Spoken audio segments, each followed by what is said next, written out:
Hər vaxtınız xeyir olsun, hörmətli tamaşaçılar, musiqi sevərlər, qəzəl, şeir sevən insanlar. Bugün mən əziz dostum, qardaşım, gözəl bugünkü gündə müasir qəzəlxan,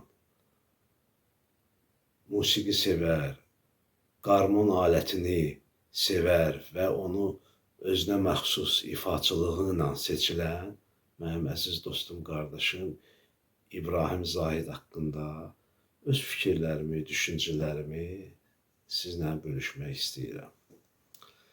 Əvvəl oradan başlamaq istəyirəm ki, mənim İbrahim Zahidlə ilk tanışlığım Bakıda baş tutub. O da çox böyük, gözəl məclislərin birində.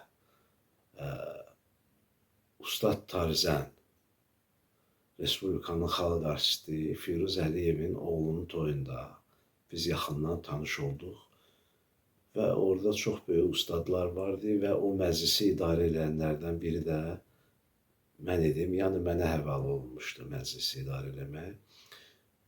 Mən İbrahim Zahidin Azərbaycan musiqisinə olan sevgisini və bilgilərini gördükcə, daha onu izlədikcə mən çox heyran oldum ki, bütün bizim ifaçılarımızı, istər qarmon, istər tar, kaman, balaban, nağara, bütün sahədə olan ustad sənətkarların hamısını tanıyır, yaradıcılıqlarına çox dərin bələdçiliyi var və məni açığı düzü təəccübləndirdi.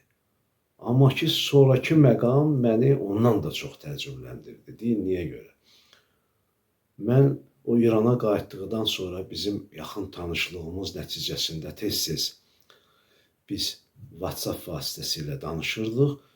Mən onun nə boyda böyük qəzəlxan olduğunu, əruzi necə dərinliklə bildiyini, bədii qiraət ustası deyərdim ki, çox yüksək səviyyədə peşəkarlıqla bu sahəni bilən insan kimi mənim gözümdə bir daha ucaldı və yenidən kəşf elədim İbrahim Zahidi.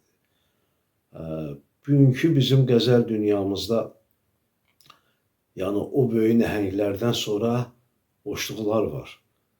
Demək olar, həm o taylı, bu taylı Azərbaycanda ümumiyyətlə, yəni ki, mənim öz fikirlərimdir. Sanki İbrahim Zahid bu boşluğa elə bir o dalğanın içinə baş vurub ki, və orada gözəl qəzəl dünyasında onun yaratdıqlarının misli yoxdur. Bax, mən bunu deyərdim. Və gəlirəm qarmon sahəsinə. Bu qarmon alətini o qədər qəlbən sevir ki, ona bağlıdır ki, və bizim söhbətlərdə həmişə mənə deyərdi ki, biz o vaxt radionu açanda, radioda səslənirdi, dinləyirdik, danışır Araz radiosu, danışır Bakı. Qarmonda ifa edir Teyyub Dəmirov, qarmonda ifa edir Məmməd Ağa Ağayev, Abbas Abbasov, Zakir Mirzəyev, Avtandir İsrafilov, Abutalıb Sadıqov, Allah rəhmət eləsin, böyük ustad Teyyub Teyyuboğlu və digər sənətkarların deyir, həmişə lent yazılarını mən dinləmişəm. Yəni bizim profesional musiqimiz, yəni kökü muğamla bağlıdır. Bizim muğamlarımızı necə heyranlıqla, necə özəlliklə o mənimsəyib, orada bütün qəzəliyyatı əzbər bilir. Bu çox çətin məsələdir bir insanda ki, bunlar birləşib.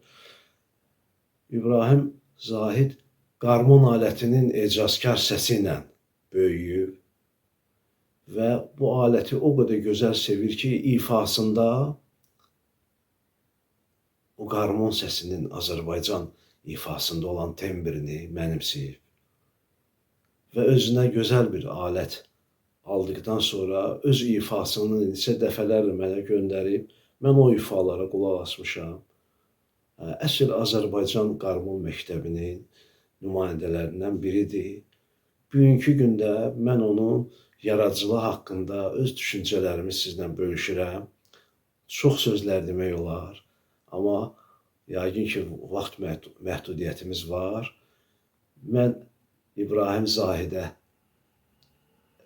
mədəniyyətimizin bir qolu olan şeir, ədəbiyyat, qəzəl və o birisi qolu olan musiqi ifaçılığında böyük uğurlar arzulayıram.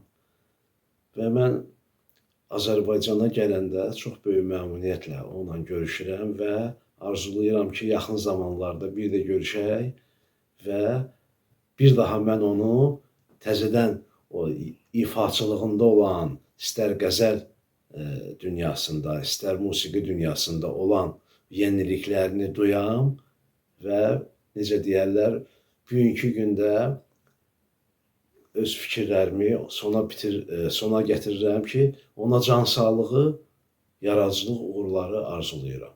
Bu qədər, sağ olun.